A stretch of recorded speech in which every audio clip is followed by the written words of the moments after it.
Bonsoir, bienvenue à Atelier Librairie, le livre voyageur, animé par Ginette, Fabienne Roch et moi-même, Bruno Lalonde.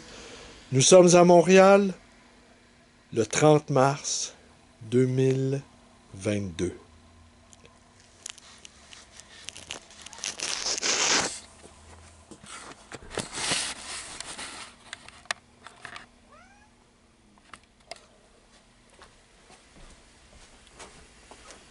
Alors ce soir, la vidéo va être hyper courte, mais hyper courte, car je suis un peu éméché. J'ai bu quelques, quelques Bloody Mary avec mon jeune frère que je n'ai pas vu depuis des années. Et nous avons devisé tranquillement tous les deux. On parlait de nos vies, de nos... Et mon frère me disait qu'il aimait beaucoup observer ce qu'étaient devenus les gens. Et je lui faisais part d'une réflexion assez semblable à la sienne, qu'au fond, c'est un des avantages de vieillir. Même s'il est plus jeune que moi, il s'en vient bien en âge. C'est qu'on voit les destins s'accomplir. On voit les uns remplir leurs promesses, tant bien que mal, la plupart du temps, de toute façon. Et les autres, malheureusement, à peine les effleurer dans certains cas. Mais le fil rouge de nos vies, c'est toujours la difficulté. Je pense que vous entendez peut-être Ginette qui miaule, ça fait longtemps qu'elle ne m'a pas vu. Elle est contente de me retrouver.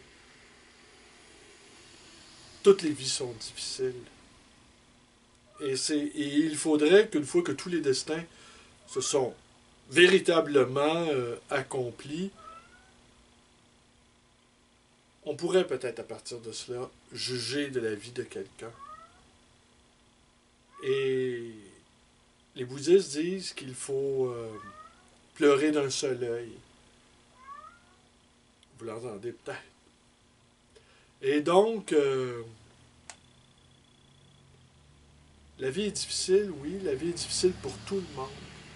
C'est une idée je l'expérimente régulièrement autour de moi, et beaucoup refusent que la vie des autres soit difficile, jugeant des apparences extérieures.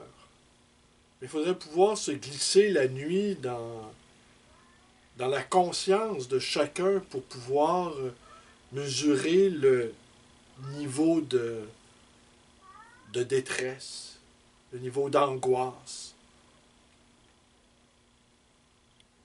Certaines nuits d'insomnie ou quand on se réveille au beau milieu de la nuit et on prend conscience, on fait le tour du jardin, on prend conscience des difficultés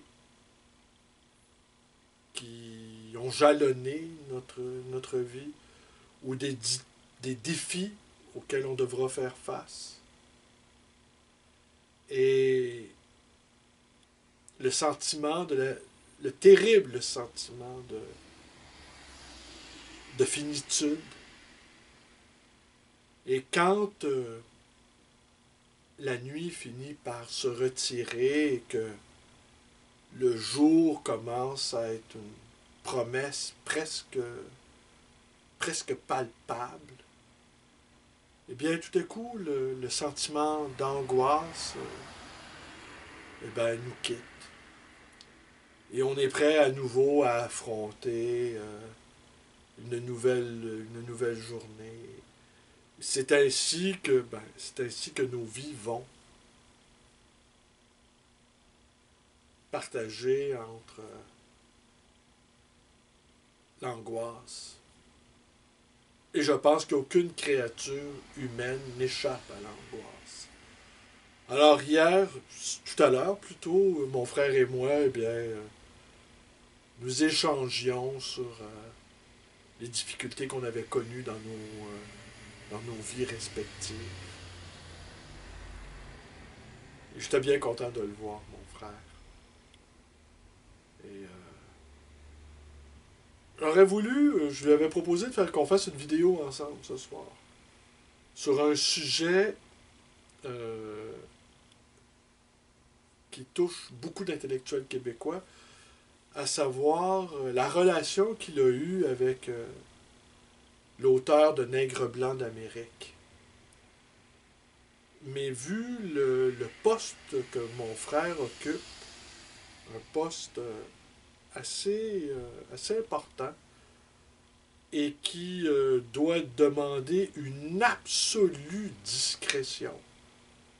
En fait, il ne peut même pas avoir d'existence sociale.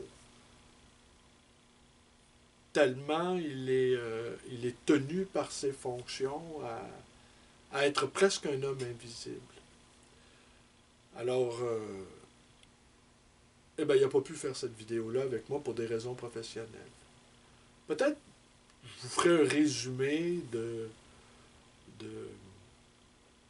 ce qu'il a vécu à Sarajevo, lors du siège de Sarajevo, quand il est allé avec cet intellectuel Pierre Vallière, il est allé porter du papier, des quantités importantes de papier, car il y avait une pénurie de papier, et papier que servi à imprimer des journaux, que servi à imprimer des tracts pour